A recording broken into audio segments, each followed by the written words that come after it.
hoy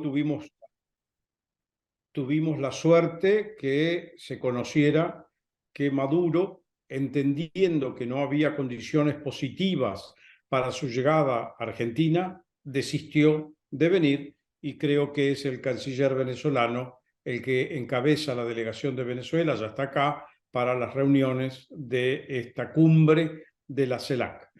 Ortega, el otro dictador centroamericano, no vino, pero sí vino Díaz-Canel, que es el líder de una revolución absolutamente fracasada después de 60 años, donde gran parte de la población cubana se ha ido al exilio, la isla vive en condiciones paupérrimas, los famosos niveles de medicina que se tenían como un elemento innovador de la revolución son actualmente un desastre, o en uno de los hospitales relevantes de niñez, en el mes de enero ya murieron en el infantario o en el 9 bebés. Entonces, a ver, ¿cuál es el sentido de estas cumbres donde convocamos a figuras dictatoriales para que hagan discursos tratándoselos con una alfombra roja en su llegada y en su participación en eventos que no se sabe para qué sirven realmente? Este encuentro aquí de Buenos Aires tiene una virtud, ha mostrado que el rechazo societario de la sociedad relevante, de las fuerzas políticas, de las fuerzas de oposición, de los movimientos de derechos humanos, provoca que estos dictadores no quieran estar aquí en momentos como el de esta convocatoria. ¿Para qué sirve la CELAC? La verdad es que ninguna de las poblaciones creada en el 2011 a instancias de Chávez, ninguna de las poblaciones de los países que son miembros tiene claro cuál fue el resultado concreto de pertenecer y de estar, digamos, vinculados por este mecanismo de la Comunidad de Estados Latinoamericanos y del Caribe. Y por otro lado hay como una especie de cacofonía, porque está la OEA, que los venezolanos no les gusta porque ahí está Estados Unidos, está la UNASUR, que quedó medio desvirtuada después que se fue el PT del gobierno, pero que volvería ahora con Lula presidente. Hay los mecanismos políticos que tiene el CARICOM o que tiene el Mercosur. O sea, hay una... Te escucho hablar, pero no... Perdón, te veo hablar, pero no te escucho. No sé si me estás diciendo algo.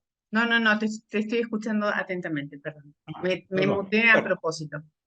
perdón. Entonces, realmente, ¿cuál es el sentido de estar? No sé, pero habría que tener el coraje, los gobiernos que lo integramos, de darle propósitos más concretos a la CELAC, al UNASUR, pero que no sean instancias que están al servicio o del Brasil, o de Venezuela, tienen que ser para la región y con una idea más aplicada y concreta. Jorge, yo quería que me expliques un poquito cómo se ingresa a el Foro Argentino por la Democracia en la Región y cómo ha incidido la intervención de este foro en la decisión de el señor Nicolás Maduro de no llegar a nuestro país, ¿sí? ¿Y qué es La este verdad que foro? el foro argentino para la defensa tenía una sigla un poquito diferente cuando lo iniciamos, Foro Argentino de la Defensa de la Democracia en Venezuela, que era la idea de ayudar al pueblo venezolano. Acá hay una cantidad realmente importante de venezolanos que se han autoexilado por distintas razones en Argentina, a recuperar o luchar para recuperar su democracia e instar a otros mecanismos argentinos y de otros países amigos a hacer lo propio. La verdad que yo ingresé allí un poco por vinculación con quien representa a parte de los venezolanos que están en Argentina, Elisa Trota. Ella me invitó y ahí encontré que había un grupo realmente de gente muy, muy relevante del pensamiento político y académico argentino y de luchadores, gente como Graciela Fernández Mejía, que tiene una enorme trayectoria de lucha personal. Bueno, de a poquito fue creciendo y la gente plantea su voluntad de ingresar, y luego un poco quienes hacen la parte así no sé cómo decir, de conducción de la estructura, dicen, hemos recibido un pedido de XX para integrarse y se la termina incorporando, o se lo termina incorporando. El último que recuerdo que entró es un periodista, pensador, que se llama Marcelo Birmacher. Bien, ¿la señora Patricia Bullrich forma parte de este foro? Sí, señor. Pero obviamente ahora ella se puso, ¿cómo se puede decir?, en suspenso dentro del foro en virtud de que está con su candidatura, precandidatura presidencial. Te quería hacer otra consulta. Tengo entendido que en esta reunión van a hablar sobre una apuesta por una moneda común entre Brasil y Argentina que se va a llamar SUR, ¿sí? Y entiendo que va a haber un acuerdo binacional sobre las proyecciones económicas y comerciales para el año 2023. Me gustaría saber cuál sería para vos el impacto sobre nuestro país con respecto a este acuerdo. A ver, María, permíteme alguna orientación de esto. Esto es un tema de discusión bilateral entre Argentina y Brasil. Si mañana surge en la reunión de la CELAC, será como conversación, llamemos así, lateral, de pasillo, entre los miembros. El tema de la moneda común entre Brasil y Argentina se viene tratando desde 1985. O sea que estamos hablando más de prácticamente 40 años atrás. Esto empezó en la presidencia de Raúl Alfonsín y José Sarney, que sobre todo un poco instancias de Argentina y para tratar de coartar o controlar una inflación que se consideraba desbocada, a pesar que la tasa de la inflación de aquel momento no tiene nada que ver con la locura de estos días, se habló entre los equipos económicos como una especie de objetivo en el plano económico y financiero a ir desarrollando. Pero bueno, todas las conversaciones de la integración argentino-brasileña que abrieron paso a lo que después fue el Mercosur, en el tiempo político de Alfonsín y Sarney, la idea o los trabajos de la moneda común no alcanzaron a consolidarse, y como muchos de los que están aquí conocen, luego vino el periodo de Domingo Cavallo, donde él prefirió usar como moneda ancla no la idea de la moneda común con Brasil, sino el dólar directamente, y eso fue el periodo de Argentina, un peso, un dólar, y esto ya nos trajo prácticamente este siglo. En el gobierno de la Rúa se volvió a hablar de la moneda común, lo hubo nuevamente en algún momento de Kirchner, que no era muy favorable, Kirchner el presidente, se retomó con la señora Kirchner, presidenta ella. Bueno, va y viene este tema, pero la existencia de una moneda común requiere que los que proponen la moneda, que hoy escuché la locura de que Venezuela quiere adherir también a la moneda sur, requiere un alineamiento de variables económicas y financieras fundamental. Hay que tener similar manejo de moneda, control de emisión, tasas de gasto público, control del déficit público, tener en cuenta cuáles son las monedas de comercio preponderantes en uno y otro país. O sea, hay que ir alineando gradualmente las economías, y la verdad que como en otro momento, no es la oportunidad para ello, porque Argentina, por ejemplo, tiene un proceso inflacionario desbocado. Brasil ha tenido 2 o 3 meses de deflación.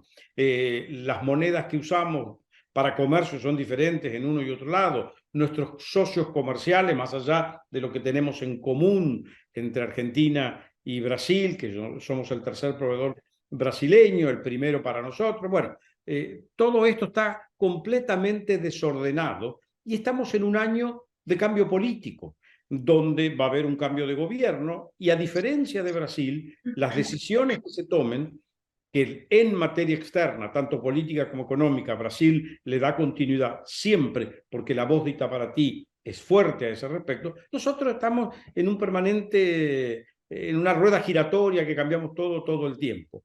Para que esto fuera considerado serio, lo mínimo que tendrían que hacer es empezar a hablarlo con las fuerzas políticas que integran todo el arco político relevante de Argentina, para conocer opiniones, para ver cómo podríamos coincidir y definir una posición nacional, porque controlar el déficit es algo que, por ejemplo, a la señora Kirchner no le gusta porque significa reducir gasto. Hay que reducir gasto público, controlar moneda, ¿con qué moneda la ponemos? Nosotros estamos haciendo swap con los chinos que toman una participación relevante para comercio exterior. Por eso hay tantas definiciones que se traducen desde el plano económico a la política interna que creo que no están dadas las condiciones para nada, más allá de este anuncio rimbombante que este es por lo menos el cuarto o el quinto que hacen un presidente de Argentina y un presidente de Brasil.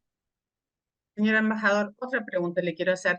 Cuando uno mira los estados que forman parte de la CELAC, siempre los primeros lugares le corresponden a Brasil y a China. ¿Hay alguna apuesta para abrir distintos destinos para el 2023? Me perdí en la pregunta cuando metió China. Perdón. Porque China participó o participará mañana vía un mensaje como invitado especial, no como miembro de la CELAC, obviamente. Pero destinos diplomáticos, dice usted. Destinos comerciales. A ver. Desde ya que se inician todas las acciones a través de las vías diplomáticas, pero poder abrir este concierto de estados que conforman hoy la CELAC a destinos como, por ejemplo, Estados Unidos y Canadá. A ver, Argentina tiene relaciones prácticamente con la mayor parte del mundo.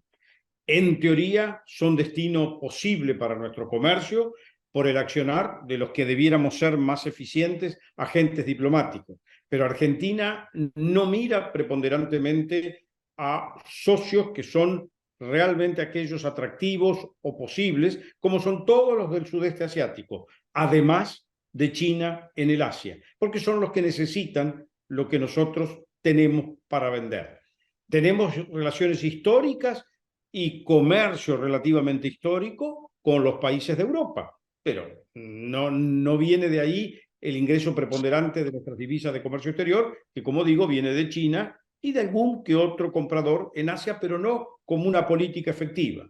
Con los Estados Unidos, nosotros siempre hemos tenido una relación extraordinariamente compleja. Compleja porque viene quizás de algún dato irreal del principio del siglo XX, en donde algunos indicadores nos ponían en una cierta similitud con los Estados Unidos en sus indicadores, pero Estados Unidos, desde aquellos indicadores de los años 20 a la actualidad, creció como potencia industrial, creció como economía, se vinculó globalmente, tuvo un papel protagónico en la Segunda Guerra Mundial, fue la potencia emergente de la Segunda Guerra Mundial, controló el mapa del mundo por gran parte de la segunda parte del siglo XX y hoy tiene desafíos de otras potencias, como lo es el caso de China o como le fue en la última parte del siglo XX de lo que era la Unión Soviética o Rusia.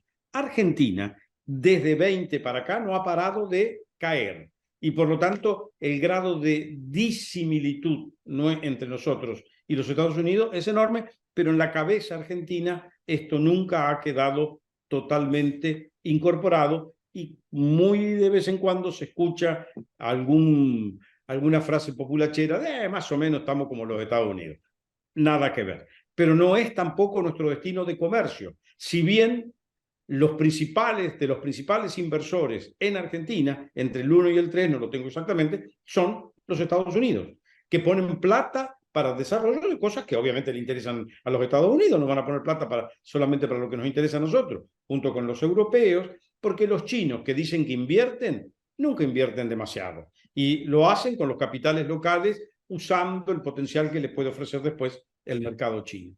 Ahí estamos, eso es. Jorge, te voy a pedir permiso para invitar a algunas personas de la audiencia Por favor, adelante. para que puedan hacer una pregunta. Jorge Sánchez, muy buenas tardes, ¿cómo estás? Buenas tardes a todos, buenas tardes, embajador, es un gusto saludarlos desde Comodoro Rivadavia. ¿Cómo está usted? Yo quería compartir con usted la siguiente reflexión. Nosotros tenemos en este momento Perú ebullido, Colombia, Bolivia también inquietos, Chile, y nosotros todos peleados. Y leía un informe de la Universidad Católica de Chile, Riesgos para 2023, y ellos consignan la fragmentación de la región y la crispación como las características latinoamericanas para este año. Explorando la prensa, uno puede colegir en Perú, en Colombia, en Bolivia, la mano del Grupo de Puebla, promoviendo disturbios. Y tenemos esta reunión de CELAC. ¿Cómo supone que va a devenir la trayectoria de la región este año en este entorno, y además habida cuenta de que China se empeña en traer la ruta de la seda, ocupa y explota nuestro mar argentino, y que el contrapeso eventual de Estados Unidos no parece apreciable todavía? ¿Qué nos espera para este año? A ver, por delante nosotros tenemos un año muy complicado y malo en términos económicos. La verdad que es malo porque venimos de 3 años de un gradual deterioro de nuestra economía, que nos encuentra además en un proceso de transición política, y además la región, como usted lo describió rápidamente, está completamente complicada. Y tiene que ver con, más que yo diría que con Grupo de Puebla, con el Foro de San Pablo. Hay un ideario de fragilizar la democracia tradicional tal cual la conocemos, y me permito después usar el ejemplo del Perú, para, debilitando las estructuras tradicionales, justicia, legislativo y ejecutivo, facilitar a quienes ocupan el ejecutivo la ocupación total del poder, hacerse de los recursos completos del Estado y del control de esos recursos, y eventualmente a partir de ahí generar condiciones para hacerse de los recursos del sector privado.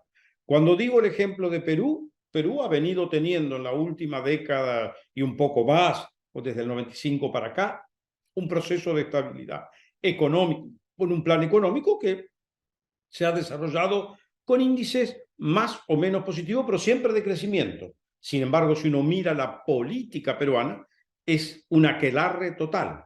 Ahora, ¿quién ha generado estas condiciones de aquelarre o de confrontación?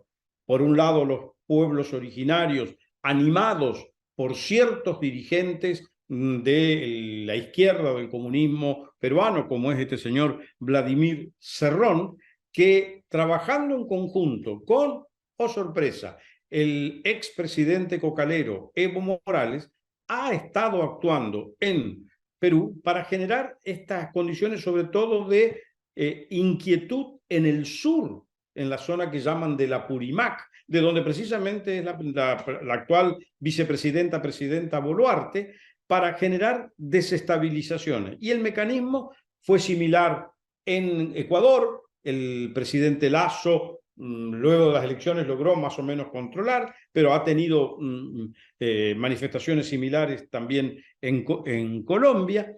Y ahora escuchamos al señor Evo Morales proponer que surja una nueva nación aymara, una nación que uniría pedazo de Argentina, pedazo de Chile, pedazo de Bolivia y sur de Perú.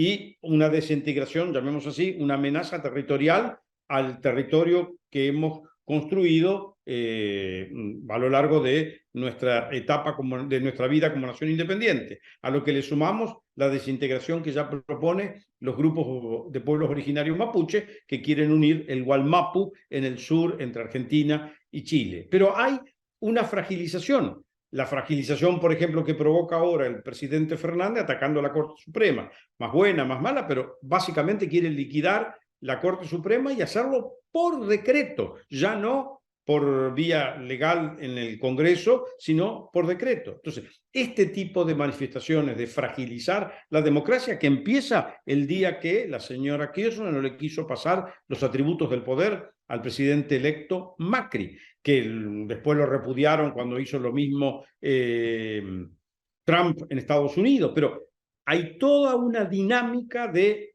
la democracia tradicional de tres poderes no me conviene, no funciona, yo quiero el control total del Estado para mí, que fue lo que intentó hacer el presidente Castillo, que venía de los movimientos de izquierda y dijo, señores, yo cierro el Congreso, gobierno por decreto, no hay más poder legislativo, no hay más poder judicial, lo manejo yo. Hubo un levantamiento de diferentes sectores de la sociedad peruana, particularmente del Congreso, que determinaron el arresto de Castillo. Pero esto está latente en toda la región y Argentina está viviendo síntomas de esto. Ya no solo se trata de una economía desmadrada, sino que además golpeamos el Poder Judicial en la cabeza porque no nos gusta y con el tema de que los fallos que saca no son los favorables que le gustaría a cierto sector del gobierno, y volvemos a tener también una inactividad del Poder Legislativo. Entonces, una democracia cuyos tres pilares no funcionan es un peligro de derrumbe enorme. No sé si respondí su inquietud. Gracias, embajador. Sí, lo pinceló. Y gracias, María, por tan oportuna iniciativa. Muchas gracias. Por favor, me pareció más que interesante, por eso lo contacté a Jorge y él tan amablemente se puso a la orden, como siempre, de la sociedad. Quiero invitarlo al ingeniero Alex Daciano a participar, por favor. Buenas tardes, Alex, ¿cómo estás? Buenas tardes, bueno, gracias por la presencia de el doctor Faudi. Fue un lujo su exposición, lamentablemente comparto. Y me gustaría salir un poquito del tema del SLAC, ya que estamos hablando de un experto de relaciones exteriores. El cuadro más o menos definido es que la parte de inversiones de Estados Unidos va a ser un poco complicada. El tema de la fantasía de las inversiones chinas es eso, una fantasía, también por parte de Rusia.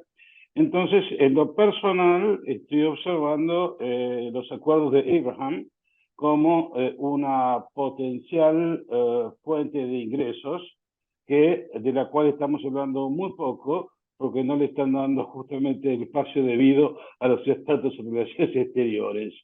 Tenemos para minería, tenemos para energías renovables, una cantidad de recursos que en el grupo Abraham, con la tecnología israelí, más los recursos del Medio Oriente, ¿cómo ve usted esta alternativa? Y de qué manera podríamos los partidos políticos meternos en la agenda internacional que no se le está dando la relevancia que merece? Muchas gracias. A ver, creo haber perdido alguna parte de su exposición inicial. Usted hizo referencia a los acuerdos y ahí no lo logré escuchar. Abraham. Ok. Hay un enorme potencial de inversión en Argentina.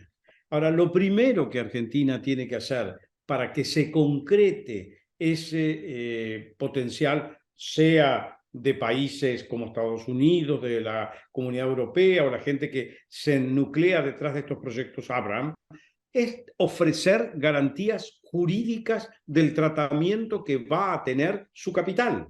No solo cómo va a entrar, cuáles van a ser las tasas impositivas, cuáles van a ser las tasas municipales, provinciales, porque acá tenemos, entran 10 pesos y uno tiene que ser para la intendencia, 2 para la provincia, 5 para la nación. Cuando llega al pozo de la minería, no queda más que la promesa, porque ya se lo comieron todo en diversas anatas, como decimos nosotros. Pero no solo es eso, sino que si la plata llegara, quiere saber que si la tiene que sacar, la va a poder sacar, que cuál es el tratamiento jurídico en caso de una disputa. Y cuando ven que nos queremos pelear y decapitar la Corte Suprema porque no nos gustan los votos, en realidad no son los votos de la Corte Suprema, porque no creo que lo hayan leído nunca, sino que lo que no les gusta es que la justicia condenó en alguna instancia a la señora vicepresidenta, y si esto tiene que llegar a la Corte, podría llegar a mantenerse esa validación de la justicia en apelación y en el recurso a la Corte Suprema. Entonces, hay que decapitar a la justicia. Si yo tengo plata por decirlo, en Vanuatu o en Finlandia, por no usar ninguno de los ejemplos que hemos estado dando, cuando me dicen, che, ¿por qué no lo invertís en una mina de litio en Argentina? Muchas gracias, quiero que los $1.000 que mando, los quiero recuperar 1.500 sin ningún problema. No creo en las condiciones de inversión en Argentina, siendo que litio hay aquí, hay en Bolivia, hay en Perú, hay en Estados Unidos, hay en África, hay en Asia. Entonces, esto por tomar un ejemplo. Hoy el mundo es uno, está integrado y tiene lo que nosotros ofrecemos en cantidad, por ejemplo, comida, en otros lugares lo están haciendo y con mucha eficiencia. Entonces, o nos ponemos las pilas de entender que tenemos que crear un marco de ordenamiento jurídico y económico de razonabilidad y similitud al resto del mundo, y no inventar la rueda en cada momento, o vamos a perder, porque el mundo están todos buscando a quién le vendo, quién me compra, cómo me comporto. No somos solamente los argentinos. Una última pregunta del licenciado en Economía Adolfo Storni, que está presente, pero bueno, que no se puede conectar. Me pregunta sobre si podemos volver a tratar el tema de las amenazas a la integridad territorial de parte de grupos indígenas como aymaras en el noroeste, mapuches en Patagonia, narcos en el litoral. Bueno, como les manifesté, me parece que todo esto forma parte de una dinámica regional o subregional de América del Sur, donde el Foro de San Pablo es como un respaldo ideológico de pensamiento a todo este accionar, porque yo no niego la entidad de los reclamos de los pueblos originarios, pero hay que tratarlos de otra manera. En el sur, en el Gualmapu, en Bariloche, porque parece que Gualmapu fuera el nombre de un papel de pared. En Bariloche hay gente que reclama tierras dentro de los parques nacionales diciendo que ellos son pueblo originario mapuche. Cuando buscan un poquito a ver de qué, no sé, creo que es la palabra que los nuclea, de que los pertenecen, nunca son de un bluff, son gente que están activados por algún oportunista del caso, que congrega y paga a un grupo de pseudo mapuches para que reclamen un pedazo de tierra que después van a vender por precio sideral al lado del Nahuel Huapi. O sea, hay ese ingrediente. Los del narcotráfico, yo soy santafesino, 18 puertos en la provincia que es la boca de salida y de entrada de nuestra dinámica exportadora. Por ahí se mueve el narcotráfico. Entonces hay que tratar de tener una actividad de policías de seguridad, o de la prefectura, gendarmería, las divisiones de Policía Federal dedicada a la droga, todo esto para controlar un fenómeno que es devastador, no solo en términos de salud, sino que es devastador en términos de idoneidad o sanidad del sistema institucional de nuestro país. Todo esto tenemos que hacerlo, y hay que hacerlo todos en conjunto, teniendo estos grupos de indígenas, oportunistas, narcotraficantes. Cada uno de ellos quiere llevarse agua a su propio molino, y lo están logrando con un éxito extraordinario, porque las instituciones de la República, como dije, no están funcionando, y se requiere un Congreso que tenga a ver cómo decirlo de manera elegante, bien puestos los pantalones para defender lo que haya que defender, un ejecutivo que trabaje de acuerdo con el legislativo y propongan proyectos de ley y tengan el Congreso en funcionamiento y no lo tengan cerrado porque no tratan las cosas que pueden interesarle, por ejemplo, a la vicepresidenta en términos de justicia, y que dejen funcionar el sistema judicial. Todo eso va a ayudarnos a contrarrestar o equilibrar intereses muy conflictivos como los que proponen. Por un lado, algunos representantes que habría que discutir más si son verdaderos, de los pueblos originarios, o el narcotráfico. Última pregunta del ingeniero Daciano y vamos cerrando porque después Jorge tiene una entrevista. Después contanos por qué canal te vemos. Si es En por La TN, Nación Más o por dónde. no, mañana es La Nación Más, hoy es TN con Joaquín Morales Solá. A las 21, ¿no? Tengo que estar ahí 21:30. Cortita, cortita y nos vamos. Cortito, cortito. Estamos viendo, como bien dijo, una amenaza de corriente indigenista desintegradora que favorecida por los malos resultados económicos que estamos teniendo en la región. Justamente un tema que usted es experto, que es el tema de la famosa ONG que ha comprado islas en las Islas Malvinas, que ha denunciado Bayara Zubek, y el supuesto conexionado, que usted piensa que si existe conexionado de fuerzas o de potencias extranjeras en cuestión geopolítica para este proceso, para favorecer la corriente indigenista. A ver, creo que hay fuerzas extranjeras que trabajan de consumo con estos movimientos indigenistas. Le mencioné que en alguna medida Evo Morales es una especie de agitador, articulador de esto. Ahora, cuando hablamos del sur, sobre todo de los recursos argentinos en el mar epicontinental, primero que nada, hagámonos cargo que tenemos un déficit descomunal de control, preservación y utilización de los recursos pesqueros y mineros del mar epicontinental. Pero eso porque sirve a los extranjeros, y no nos van a animar que lo hagamos, que no tengamos política ninguna y que no se sepa si tiene que actuar la prefectura o la Armada Nacional y si se pone la gendarmería. Todos tienen algún verso, pero en definitiva la Argentina no tiene política marítima ni de explotación de sus recursos marinos en el sur.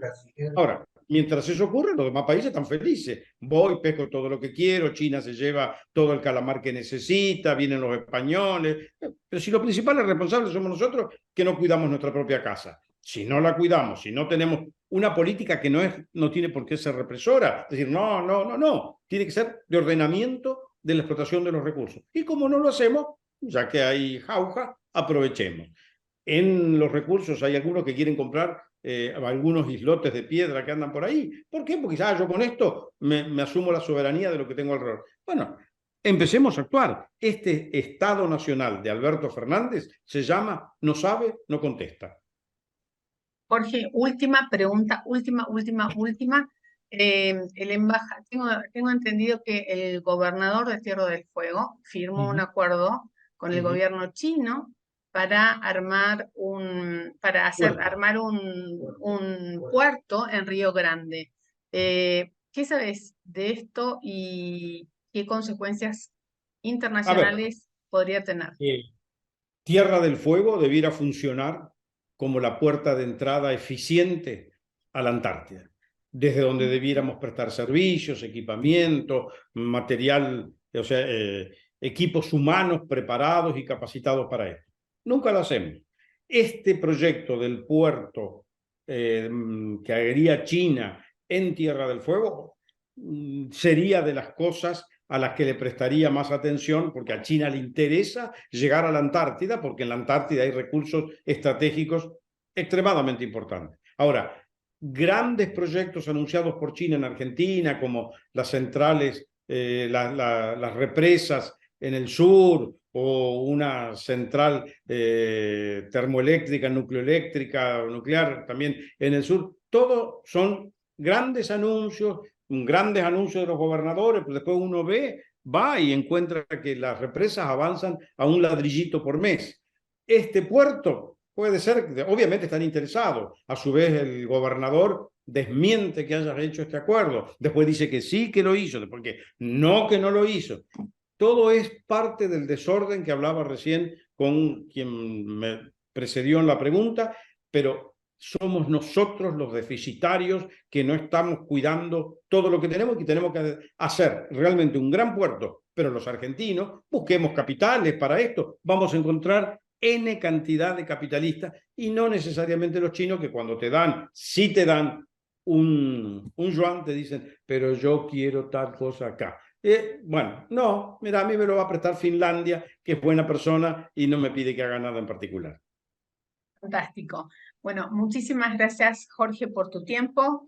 Muchísimas Por favor, gracias a gracias las a ustedes. personas que nos han acompañado hoy. Gracias, sé que la mayoría está de vacaciones, pero están acá compartiendo este tiempo juntos. Es un beso enorme.